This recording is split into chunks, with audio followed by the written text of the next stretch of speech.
Okay, Travis Wayne Goodsell. Now we get to the first vision, as Nelson has declared this year, 2020, the bicentennial year for the first vision. And Jeremy, of course, found a quote by President Gordon B. Hinckley from The Marvelous Foundation of Our Faith. And I can't find any of your references, Jeremy. Where are they?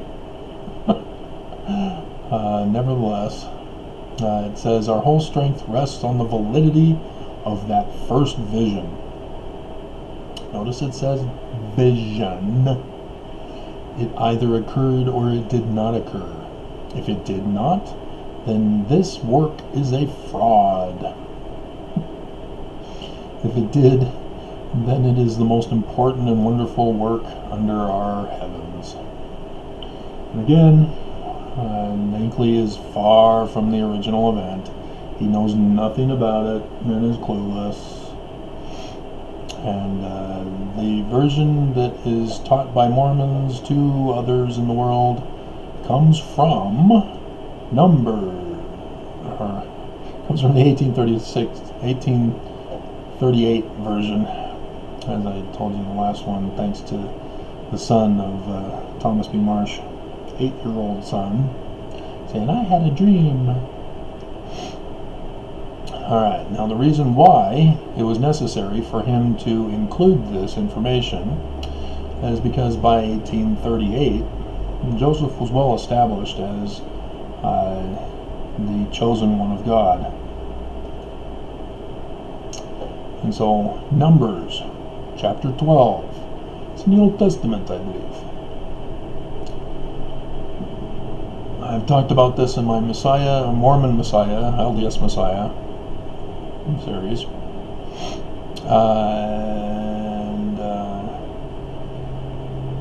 We have Miriam, the sister of Moses, and Aaron, the brother of Moses, and they're kind of complaining. They want to control the people. They want to give commandments. They want to give orders. And then the Lord comes down in a pillar of the cloud in verse 5, and stood in the door of the tabernacle, and called Aaron and Miriam, and they both came forth. And he said, hear now my words, read my lips, no new taxes. If there be a prophet among you, and in Chronicles or Samuel, or King, no, Samuel, which is actually 3rd and 4th Kings,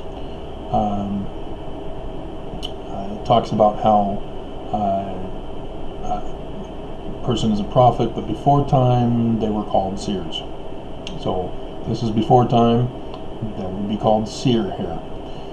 If there be a seer among you, I, the Lord, will make myself known unto him in a vision, and I will speak unto him in a dream.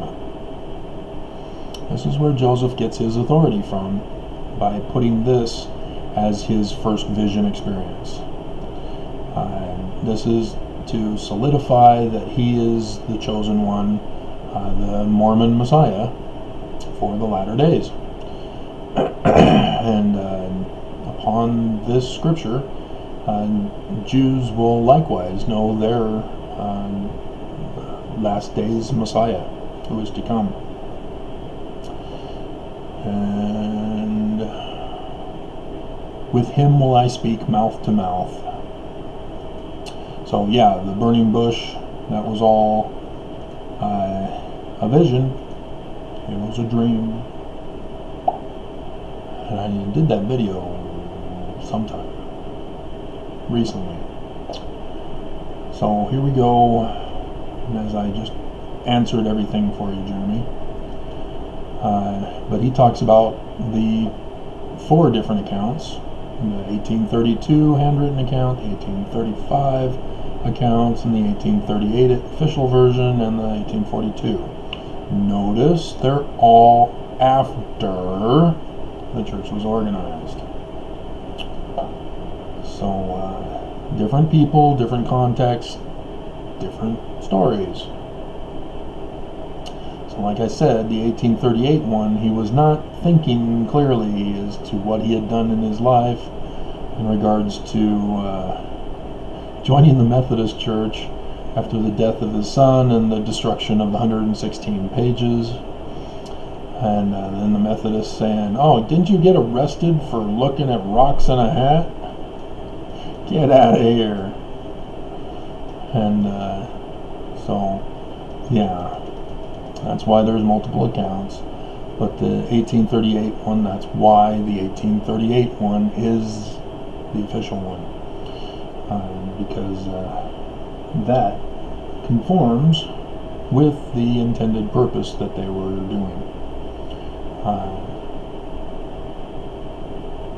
You argue with me all you want, but that is the case.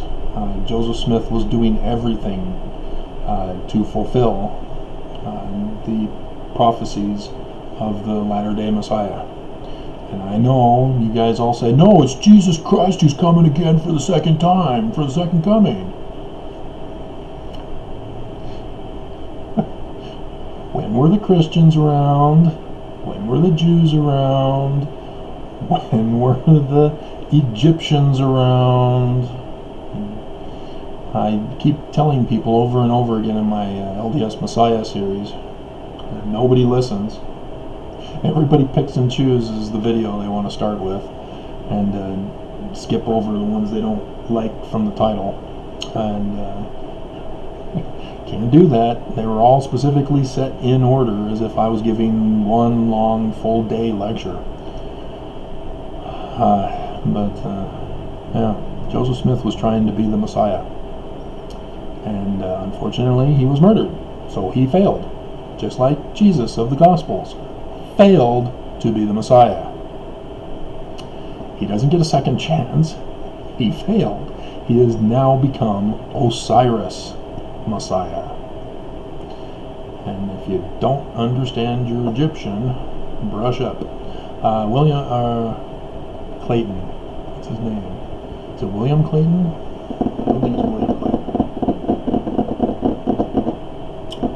I just bought that book. It should be up here.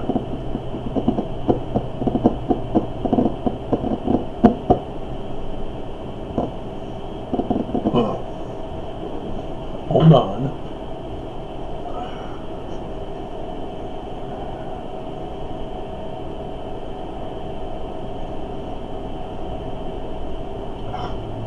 Are you kidding me? I just bought it. I just bought this. Oh, no. Oh, there it is. Matt Clayton. Matt Clayton. Matt.